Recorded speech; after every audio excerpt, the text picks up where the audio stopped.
Hello दोस्तों, एवी classes के online platform में आपका स्वागत है। मैं भानु। आज हम लोग करंट अफेयर्स करेंगे। करंट अफेयर्स में जनरली करंट चीज़ों पे भी बातचीत हम लोग करेंगे और कुछ इसमें करंट अफेयर्स को जोड़ते हुए जो इकोनॉमिक से रिलेटेड जो स्टैटिक्स टॉपिक्स होते हैं बच्चे, जो फिक्स टॉपिक्स होते हैं, उनको भी डिस्कस कर लिया जाएगा। तो दोनों चीज़ों को हम एक तरह से डिस्कस करेंगे। इसके अंतर्गत मैं दोनों चीज़ें आप लोगों को समझाऊंगा कि कौन सा टॉपिक कहाँ पे एक तरह से पूछा जाता है। अब जनरली जो बच्चे, हम सबसे पहले हमें एक ऑर्गेनाइजेशंस पे बात करना है। वो ऑर्गेनाइजेशन है इंटरनेशनल एनर्जी एजेंसीज। तो इंटरनेशनल जो एनर्जी एजेंसीज है बच्चे, इसकी रिस्पॉन्सिबिलिटीज होते ensure reliable, affordable and clean energies, कि कंट्रियों को एक तरह से क्लीन एनर्जी क्या किया जाए, अवेलेबल कराया जाए, अच्छे प्राइस पर एक तरह से उन्हें क्या किया जाए, अवेलेबल कराने की कोशिश किया जाए। अफोर्डेबल हो मतलब वो आसानी से उस एनर्जी को क्या कर सकें, ले सकें। ऐसा नहीं कि किसी कंट्री के पास नेचुरल गैस का रिजर्व है लेकिन वो कंट्री अपने नेचुरल गैस को क्या कर रही है, हाई प्राइस रेट पर क्या कर रही है, सेल कर रही है। तो अगर इस तरह की चीज़ों को किया जा रहा है कि वो अपनी मर्जी से क्या कर रही है, प्राइस को डिटरमाइन कर रही है, तो वहाँ पे इंटरनेशनल जो एनर्जी एजेंसीज है वो क्या करेगी, उस चीज़ को कंट्रोल करेगी, रोकेगी। अब जनरली ये ध्यान में रखना होता है बच्चे, जो इंटरनेशनल एनर्जी एजेंसी है इसका सेटअप कब हुआ था, 1974 में। सेटअप होने के रीज़न क्या था, ऑयल क्राइसिस। ऑयल जो क्राइसिस है बच्चे, उनका एक ग्रुप है जिसको हम लोग ओपेक बोलते हैं बच्चे। इन्होंने ओपेक जो ग्रुप है ये क्या करते हैं कि ऑयल और नेचुरल गैसेस का क्या करते हैं, एक्सपोर्टर कंट्री है। और यही ओपेक जो कार्टेल है बच्चे, इसके अंदर जो कंट्रियां आती हैं वो क्या करती हैं, प्राइस डिटरमाइन करती हैं ऑयल का, यानी क्रूड ऑयल का प्राइस जो डिटरमाइन किया जाता है इंटरनेशनल मार्केट में, वो करता है ओपेक बच्चे। अब ओपेक जैसे जो ऑर्गेनाइजेशन से इन्होंने क्या किया, अपनी मर्जी से प्राइस को क्या करना शुरू किया, सेट करना शुरू किया, जिसके वजह से कंट्रियों की इकोनॉमी के ऊपर एक तरह से निगेटिव इम्पैक्ट पड़ रहा था और उनकी इकोनॉमिक जो थी वो क्या हो रही थी, लॉस इकोनॉमी को एक तरह से लॉसेस हो रहा था। तो उस चीज को कंट्रोल करते हुए जो ऑयल क्राइसिस जो था बच्चे, वो ऑयल के प्राइस बढ़ने की वजह से उस चीज को कंट्रोल करने के लिए इंटरनेशनल एनर्जी एजेंसीज का कंसेप्ट लाया गया था। और जो इंटरनेशनल एनर्जी एजेंसीज है बच्चे, इसका इस्टेब्लिशमेंट जो हुआ था वो इस्टेब्लिशमेंट कहाँ पे हुआ था, आप देख सकते हैं। इसका इस्टेब्लिशमेंट जो है वो हेडक्वार्टर इसका पेरिस है। और जनरली जो इंटरनेशनल एनर्जी एजेंसीज है बच्चे, ये क्या करता है, एक आउटलुक रिपोर्ट पब्लिश करता है। एनुअली आउटलुक एक रिपोर्ट पब्लिश किया जाता है वर्ल्ड एनर्जी का, कि कौन कंट्री जो है वो सबसे अधिक एक तरह से एनर्जी का कंजप्शन कर रही है, कौन सी कंट्री है जो एनर्जी को बड़े लेवल पर एक प्रकार से क्या कर रही है, इंपोर्ट कर रही है। तो उसका एक रिपोर्ट जो है वो वर्ल्ड एनर्जी आउटलुक रिपोर्ट जो है बच्चे, वो किसके थ्रू आता है, इंटरनेशनल एनर्जी एजेंसीज के थ्रू। तो आपसे पेपर में पूछा भी जा सकता है कि वर्ल्ड एनर्जी आउटलुक रिपोर्ट जो है वो कौन पब्लिश करता है, तो वहां पे इंटरनेशनल एनर्जी एजेंसीज क्या करना है, आपको ऑप्शन में टिक करना है।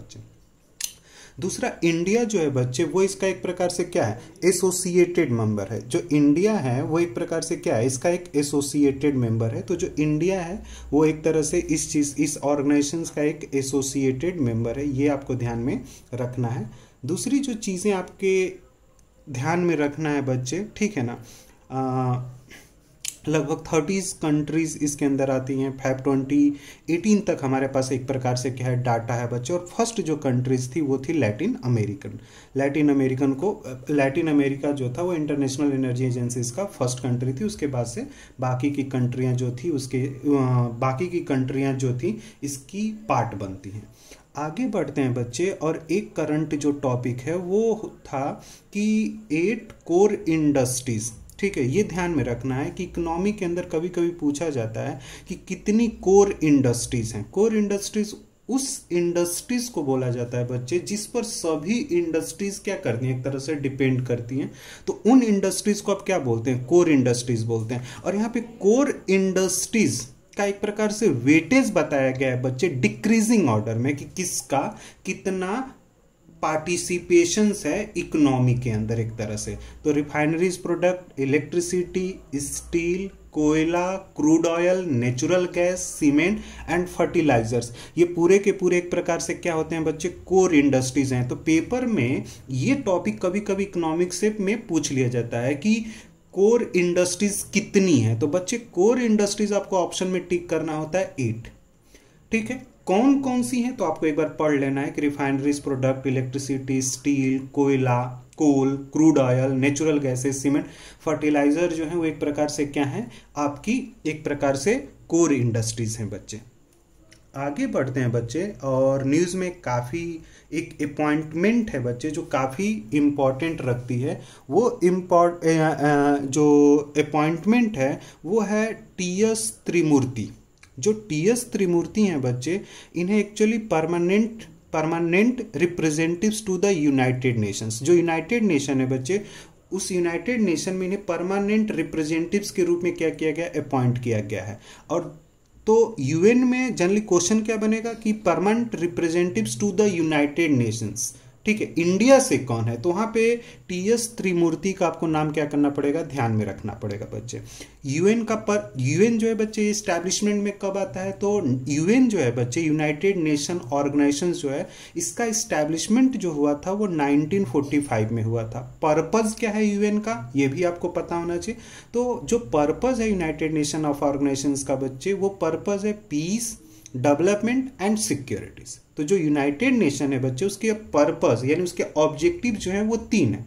पीस, दूसरा ऑब्जेक्टिव इसका हो गया डेवलपमेंट, और तीसरा ऑब्जेक्टिव हो गया सिक्योरिटीज। तो यूनाइटेड नेशन ऑफ ऑर्गेनाइजेशंस के ये 3 एक तरह से क्या है, ऑब्जेक्टिव हैं। तो ये भी ध्यान में रखना। यूनाइटेड नेशन ऑफ ऑर्गेनाइजेशन का एस्टैब्लिशमेंट क्या है, तो ईयर 1945 यानी सेकेंड वर्ल्ड वॉर के बाद ही यूनाइटेड नेशन ऑफ ऑर्गेनाइजेशंस को क्या किया गया था, एस्टैब्लिश किया गया था। ये ध्यान में रखना है बच्चे।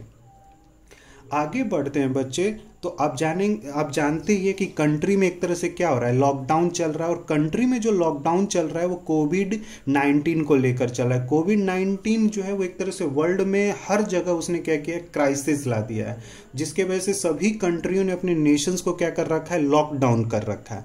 उसी लॉकडाउन के अंदर बच्चे गवर्नमेंट ऑफ इंडिया ने, ठीक है ना, एक ऐप डेवलप किया है जिसको हम लोग जन सुविधा सुगम मोबाइल ऐप बोलते हैं। जन सुविधा जो सुगम मोबाइल ऐप है बच्चे, ठीक है, इस ऐप के थ्रू आपको affordable generic medicine with its the price, आप जेनरिक मेडिसिन क्या कर सकते हैं, इस ऐप के थ्रू आप नियरेस्ट मेडिकल स्टोर से क्या कर सकते हैं, ले सकते हैं। तो जेनरिक मेडिसिन के लिए जन औषधि सुगम मोबाइल ऐप बनाया गया। तो आपसे कभी कभी ये दिमाग में भी आता है, अच्छा जेनरिक मेडिसिन कौन सी होती है बच्चे? जेनरिक मेडिसिन उन मेडिसिन को बोला जाता है जिनका पेटेंट राइट खत्म हो चुका है। कोई भी मेडिसिन होती है उसका एक पेटेंट राइट होता है, यानी 20 ईयर्स के लिए उन्हें पेटेंट राइट मिलता है, और 20 ईयर्स के बाद से दोबारा उन्हें क्या करना होता है, उस मेडिसिन को पेटेंट कराएंगे तभी वो मेडिसिन बेची जा सकती है। अगर वो कंपनी उस मेडिसिन का पेटेंट नहीं करा पाती है तो वो मेडिसिन जेनरिक मेडिसिन होती है। और वो जेनरिक मेडिसिन जो होती है बच्चे, वो मिनिमम प्राइस पर एफोर्डेबल प्राइस पर क्या किया जाता है, लोगों को एक तरह से अवेलेबल कराया जाता है। तो ये ध्यान में रखना। तो आपसे पेपर पूछा जा सकता है कि जन औषधि सुगम मोबाइल ऐप का पर्पज क्या है, तो बस वहां पे बताना है कि affordable generic medicine with its the price, ठीक है, कम से कम प्राइस पर क्या करना, जेनरिक मेडिसिन लोगों को एक तरह से क्या करना, अवेलेबल कराना कोविड-19 क्राइसिस में। नेक्स्ट एक बच्चे टॉपिक हमने जो देखना होता है, काफी न्यूज में रहता है अभी है, और उसमें जर्नलिस्ट ध्यान में रखना है,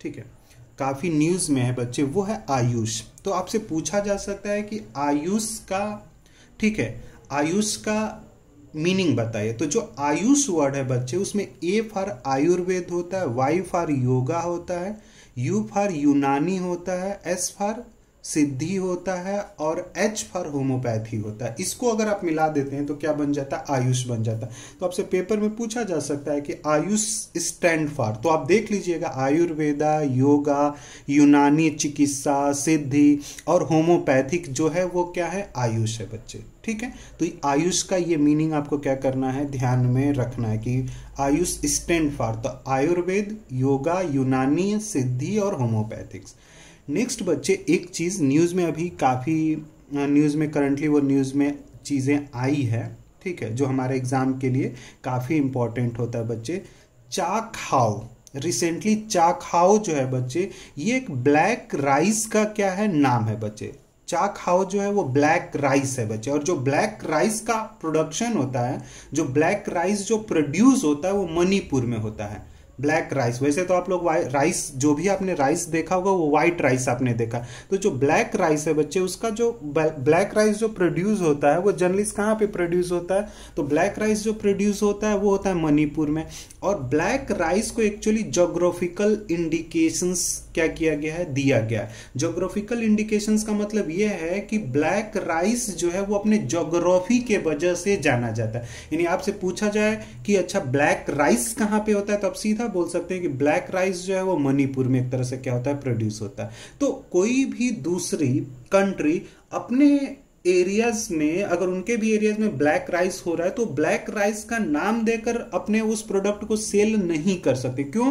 क्योंकि वो हमारे ज्योग्राफिकल इंडिकेशंस के अंतर्गत आता है, तो उस चीज का राइट जो है वो किसके पास है, हमारे पास है। एक्चुअली एक ऑर्गेनाइजेशन है बच्चे, WTO, वर्ल्ड ट्रेड ऑर्गेनाइजेशन। जो वर्ल्ड ट्रेड ऑर्गेनाइजेशन था बच्चे, उसमें एक प्रिंसिपल है इंटेलेक्चुअल प्रॉपर्टी राइट, और उसी इंटेलेक्चुअल प्रॉपर्टी राइट का एक टाइप है बच्चे ज्योग्राफिकल इंडिकेशन। यानी कुछ प्रोडक्ट जो है बच्चे वो अपने ज्योग्राफी के वजह से जाने जाते हैं, उन्हें जो उनकी जो पहचान होती है वो ज्योग्राफी के वजह से होती है। तो चाक जो हाओ ब्लैक राइस है बच्चे, वो अपनी ज्योग्राफी के वजह से क्या किया जाता है, जाना जाता है। तो आप बता सकते हैं कि जो चाकहाओ ब्लैक राइस है वो कहाँ पे प्रोड्यूस होता है, तो एक प्रकार से मणिपुर में। गोरखपुर में बच्चे टेराकोटा, गोरखपुर जो है वो टेरा, तो टेराकोटा जो है वो भी एक ज्योग्राफिकल इंडिकेशंस के अंदर उसके एक तरह से राइट किसको मिला हुआ है बच्चे, इंडिया को मिला है। तो ये आपको एक प्रकार से ध्यान में रखना, और ज्योग्राफिकल इंडिकेशंस की वजह से वो अपनी ज्योग्राफिकल एरियाज की वजह से क्या होता है, जाना। जैसे कांचीवरम की साड़ियाँ हो गई बच्चे, ठीक है, तो इस तरह की चीज़ें जो होती हैं, असम की टी हो गई, तो हम बोलते हैं ना कि ये चाय जो असम की है, तो लोगों को लगता है अरे नहीं नहीं, ये जो चाय है या जो टी है ये काफ़ी अच्छी होगी। क्यों? क्योंकि ये असम की टी है। तो कुछ चीज़ों अपनी ज्योग्राफी की वजह से क्या होता है बच्चे, उसको, उस प्रोडक्ट को बहुत इंपॉर्टेंस मिलता है, और जो उस प्रोडक्ट को प्रोड्यूस करते हैं बच्चे उनको भी बहुत इंपॉर्टेंस दिया जाता है। ये चीज़ें जर्नलिस्ट एक तरह से क्या करना है, ध्यान में आपको रखना है।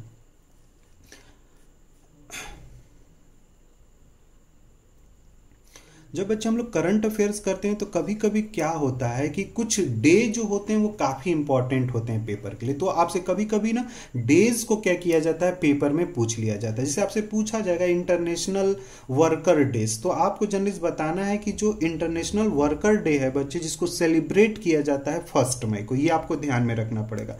लेबर डे, ये जर्नलिस्ट इंटरनेशनल वर्कर डे बोल लीजिए या लेबर डे आप बोल लीजिए, ये जर्नलिस्ट 1 मई को क्या किया जाता है, एक तरह से डिक्लेयर किया जाता है। ये भी आपको एक प्रकार से क्या करना है, ध्यान रखना है बच्चे। अभी currently reserve bank of India, जो रिजर्व बैंक ऑफ इंडिया है बच्चे, वो हमारे कंट्री का सेंट्रल बैंक है, और रिजर्व बैंक ऑफ इंडिया के थ्रू ही बच्चे लाइसेंस दिया जाता है इंडियाज में बैंकिंग सेक्टर में काम करने के लिए बैंकों को। तो एक्चुअली अभी हाल फिलहाल में Punjab and Maharashtra cooperative banks था बच्चे, जहां पे एक बड़े लेवल पर स्कैम किया गया था, जिसके वजह से वो बैंक जो था वो लॉस में जाना शुरू हुआ। तो उस बैंक का लाइसेंस जो है वो किसके थ्रू कैंसिल किया गया, रिजर्व बैंक ऑफ इंडिया के थ्रू। तो आपसे पेपर में पूछा जा सकता है कि हाल ही में करंटली आरबीआई ने किस बैंक का लाइसेंस कैंसिल किया है, तो वहां पे Punjab and Maharashtra cooperative banks आपको ऑप्शन में टिक करना पड़ेगा बच्चे। ये काफी न्यूज में भी था, ठीक है। और जो कोऑपरेटिव बैंक्स होते हैं बच्चे, वो बैंकिंग रेगुलेशन एक्ट 1949 पे काम करते हैं, और उनके लिए banking law and cooperative society act 1955 होता है बच्चे, ठीक है। वैसे कुछ कोऑपरेटिव बैंक्स जो होते हैं वो नो प्रॉफिट नो लॉस पे काम करते हैं, लेकिन कुछ कोऑपरेटिव बैंक्स को जो है वो आरबीआई क्या करता है, रेगुलेट करता है। तो अगर आपको एक कोऑपरेटिव बैंक्स बनाना है तो आरबीआई से लाइसेंस लेना पड़ेगा, और उस लाइसेंस के थ्रू ही आप काम कर सकते हैं, लेकिन पब्लिक के पैसे को नुकसान आप नहीं पहुंचा सकते हैं, ठीक है। आगे बढ़ते हैं बच्चे, आपसे पेपर में एक और डे पूछा जा सकता है, वो पूछा जा सकता है the world press freedom day. ठीक है ना, the world press freedom day.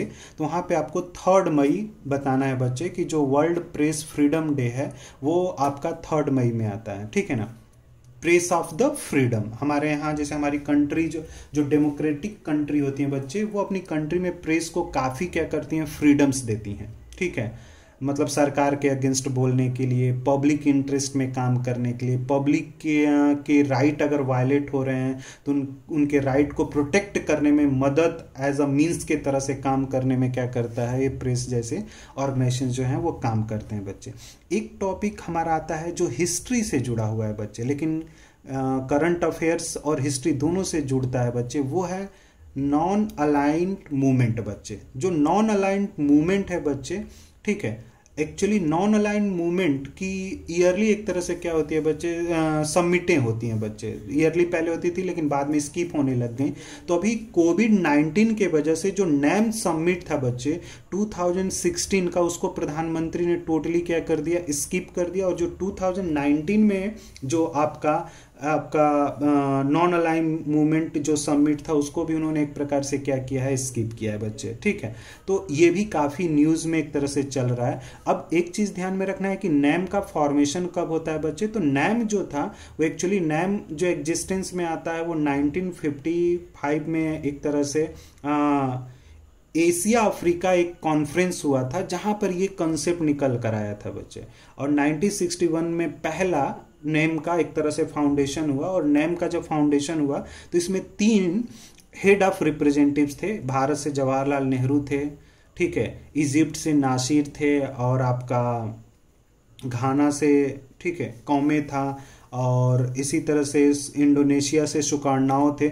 इन लोगों ने मिलकर नॉन अलाइन मूवमेंट का क्या किया था, फाउंडेशन किया था। और फर्स्ट जो कॉन्फ्रेंस हुआ था नैम का बच्चे, वो बेलग्रेड में हुआ था 1961 में। नैम जो है बच्चे वो एक तरह से कोल्ड वार के अंदर फॉर्म किया गया था। और कोल्ड वार जो शुरू होता है बच्चे वो 1949 के बाद से शुरू होता है। और कोल्ड वार जो चला था वो चला था तुम्हारा, कोल्ड वार जो फर्स्ट कोल्ड वार जो था वो शुरू हुआ था 1949 में। और कोल्ड वार का एंड जो होता है बच्चे वो होता है तुम्हारा 1979 में आते आते। कोल्ड वार का एक तरह से क्या हो जाता है, फिनिश्ड होता है। और उसके बाद से न्यू कोल्ड वार। तो उस कोल्ड वार में 2 ग्रुप्स थे बच्चे, एक था नाटो ग्रुप और एक था वर्साया ग्रुप। उसमें से जो कंट्रियां नाटो की पार्ट नहीं थी, जो वर्साया की पार्ट नहीं थी, उनका एक ग्रुप था जिसको हम लोग क्या बोलते हैं, नॉन अलाइन मूवमेंट बोला जाता है, नाटो बोला जाता है बच्चे। ठीक है, ये नेहरू के समय में एग्जिस्टेंस में लाया गया था बच्चे। तो नैम भी काफ़ी आपका इम्पोर्टेंस है। और अभी जर्नलिस्ट क्या था बच्चे, लॉकडाउन में हर एक चीज़ एक तरह से क्या कर दी गई थी, क्लोज कर दी गई थी। तो इसी लॉकडाउन के अंदर गवर्नमेंट ने क्या किया, सेल ऑफ लीकर को एक तरह से उन्होंने, गवर्नमेंट ने क्या किया, अलाउ किया। दिल्ली गवर्नमेंट ने लीकर पे 70% हाइक चार्ज क्या किया, लेवी किया, स्पेशल क्रोना फी। तो पेपर में पूछा जा सकता है कि स्पेशल क्रोना फी जो था वो किस कंट्री के किस स्टेट के थ्रू लीकर पे इम्पोज किया गया है। तो बच्चे वहां पे दिल्ली गवर्नमेंट जो है वो लीकर पे स्पेशल क्रोना फी ऐड कर कर जो लीकर थे उसके प्राइस को क्या कर दिया, 70% तक हाइक कर दिया। दूसरा जर्नलिस्ट बच्चे आंध्र प्रदेश है जो, जिसने क्या किया, अनाउंस द प्रोविंशंस इन 2019, यानी प्रोविंशंस टैक्स जो है वो किसके थ्रू लेवी किया गया है, लीकर के थ्रू, आंध्र प्रदेश के थ्रू। तो ये ध्यान में रखना है कि आंध्र प्रदेश ने प्रोविंशंस टैक्स जो है वो लीकर के ऊपर क्या किया है, लेवी किया है। तो ये भी आपके एग्जाम के लिए क्या हो सकता है बच्चे, इंपॉर्टेंट हो सकता है।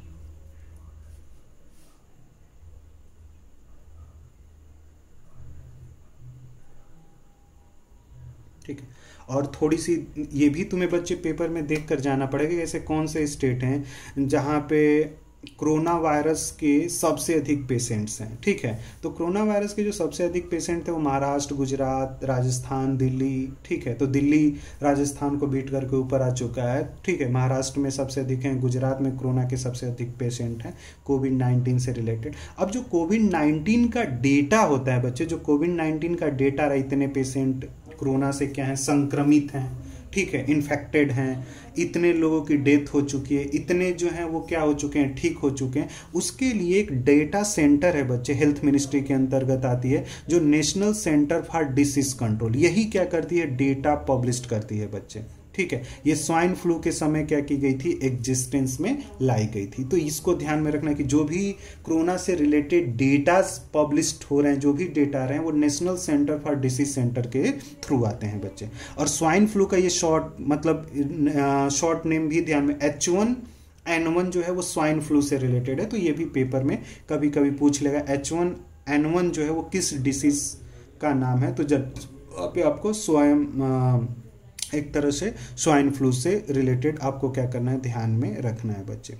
अभी जर्नलिस्ट क्या है बच्चे, झारखंड गवर्नमेंट ने देखा, क्योंकि लॉकडाउन की वजह से इकोनॉमिकल क्राइसिस भी शुरू हो चुका है। तो उस इकोनॉमिकल क्राइसिस के अंदर जो रूरल एरियाज है बच्चे, वहां पे बहुत प्रॉब्लम्स आ रही हैं। तो उन रूरल एरियाज में एम्प्लॉयमेंट को राइज करने के लिए झारखंड गवर्नमेंट ने 3 प्रोग्राम जो है वो क्या किया है, लॉन्च किया है। बिरसा हरित ग्राम योजना, नीलांबर पीतांबर जल समृद्धि योजना, मतलब पानी का भी शॉर्टेज हो जाता है बच्चे, जो भी वाटर उसको है, और शहीद पोतो हो खेल विकास स्कीम। तो जनरली इसके थ्रू कुछ वर्क कराए जाएंगे और उस वर्क के थ्रू एक रूरल एरियाज में जो काम करने वाले वर्कर हैं उन्हें एक प्रकार से क्या किया जाएगा, एम्प्लॉयमेंट दिया जाएगा। तो ये भी तुम्हारे लिए इंपॉर्टेंट है कि बिरसा हरित ग्राम योजना, नीलांबर पीतांबर जल समृद्धि योजना, वीर शहीद पोतो हो खेल विकास स्कीम, किस स्टेट के थ्रू ये प्रोग्राम जो है वो लॉन्च किए गए हैं। तो जर्नलिस्ट वहां पे बताना है कि प्रोग्राम जो लॉन्च हुआ है बच्चे, वो लॉन्च किया गया था किसके द्वारा, झारखंड गवर्नमेंट के थ्रू। ये करंट अफेयर्स के लिए ये भी एक तरह से क्या हो जाता है, हमारे लिए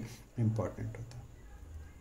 अभी हाल फिलहाल में कुछ चीजों को लेकर एक तरह से काफी क्रिटिसिज्म्स था, वो है बच्चे पुलित्जर प्राइज। जो पुलित्जर प्राइज है बच्चे, ये दिया जाता है एक तरह से जर्नलिज्म्स के अंदर। तो जर्नलिज्म्स में जो प्राइज दी जाती है वो दी जाती है पुलित्जर प्राइज। और जो पुलित्जर प्राइज है इस बार का बच्चे, उसमें 5 इंडियन फोटो जर्नलिस्ट को क्या हुआ है, मिला है। ठीक है, तो ये ध्यान में रखना है कि जो पुलित्जर प्राइज होती है बच्चे, वो किस सेक्टर में ये प्राइज दिया जाता है। तो जर्नलिस्ट ध्यान में रखना है, जर्नलिज्म्स में भी ये प्राइज एक तरह से दिया जाता है, पब्लिक सर्विसेज में। वैसे तो ये जर्नलिज्म्स के लिए काफी फेमस प्राइज है। जोसेफ पुलित्जर के नाम पे कोलंबिया यूनिवर्सिटीज क्या करती है, एक जर्नलिज्म स्कूल लॉन्च किया था और उसी के थ्रू क्या किया जाता है, एक तरह से प्राइज जो है वो लोगों को एक प्रकार से क्या किया जाता है, दिया जाता है बच्चे। तो पुलित्जर प्राइज जो है वो इस बार के 5 इंडियन फोटो जर्नलिस्ट हैं जिन्होंने इस बार का पुलित्जर प्राइज जो है वो क्या किया है, जीता है। तो 5 हैं बच्चे, उसमें ध्यान में रखना है उनको। और दूसरा, किस सेक्टर में पुलित्जर प्राइज दिया जाता है, तो जर्नलिस्ट ध्यान में रखना है कि जो पुलित्जर प्राइज होता है वो जर्नलिज्म्स में दिया जाता है। ठीक है, नेक्स्ट एक और डे हमें ध्यान में रखना है, वो बुद्ध पूर्णिमा बच्चे। तो जो बुद्ध पूर्णिमा है वो 7 मई को एक तरह से क्या किया जाता है, सेलिब्रेट किया जाता है। ठीक है, 7 मई को एक तरह से बुद्ध पूर्णिमा सेलिब्रेट की जाती है। और ये गौतम बुद्ध के बर्थ एनिवर्सरीज पे, ठीक है, तो गौतम बुद्ध है बच्चे, उनकी बर्थ एनिवर्सरीज पर एक तरह से क्या होता है, बुद्ध पूर्णिमा डिक्लेयर किया गया है। और जो गौतम बुद्ध हैं बच्चे, वो फाउंडर ऑफ द बुद्धिज्म्स। तो जो बुद्धिज्म है उसके एक तरह से वो क्या है, फाउंडर हैं बच्चे, ये भी ध्यान में रखना। अभी करंटली एक न्यूज था बच्चे, जैसे ये ध्यान में कि विशाखापट्टनम में, ठीक है ना, स्ट्रीन प्लांट है बच्चे, जहां से एक तरह से स्ट्रीन गैस क्या हुई थी, लीक हुई थी। और वो स्ट्रीन गैस लीक होकर क्या हुई, एयर के साथ मिक्स हो गई, जिसके वजह से वहां पे काफी लोग बेहोश हो गए, कुछ लोगों की एक तरह से क्या हो गई, डेथ भी हो गई। तो स्ट्रीन प्लांट है जहां पे एक तरह से रबड़ बनाया जाता है बच्चे, ठीक है ना, रबड़ इंडस्ट्रीज है, जहां से कुछ स्ट्रीन गैसेस जो थी वो क्या हुई थी, रिलीज हुई थी, और वो एयर में मिक्स होने की वजह से। तो ये थोड़ा सा ध्यान में रखना है कि स्ट्रीन गैस जो था, स्ट्रीन गैसेस के वजह से कहाँ पे गैस लीक हुआ था, स्ट्रीन गैस लीक कहाँ पे हुआ है, ठीक है, किस प्लांट में हुआ है, कहाँ का प्लांट था। तो एक्चुअली वो साउथ कोरियन प्लांट है बच्चे, ठीक है ना, साउथ कोरियन प्लांट है जहाँ पे ये चीजें हुई थी। और एक चीज आपको ध्यान में रखना है बच्चे, ठीक है ना, ठीक है, जो ओवरसीज, ठीक है ना, जो Indian national standard overseas due to the global coronavirus lockdown. तो एक्चुअली कोरोना वायरस लॉकडाउन जो है वो ग्लोबली एक तरह से क्या एग्जिस्ट कर रहा है।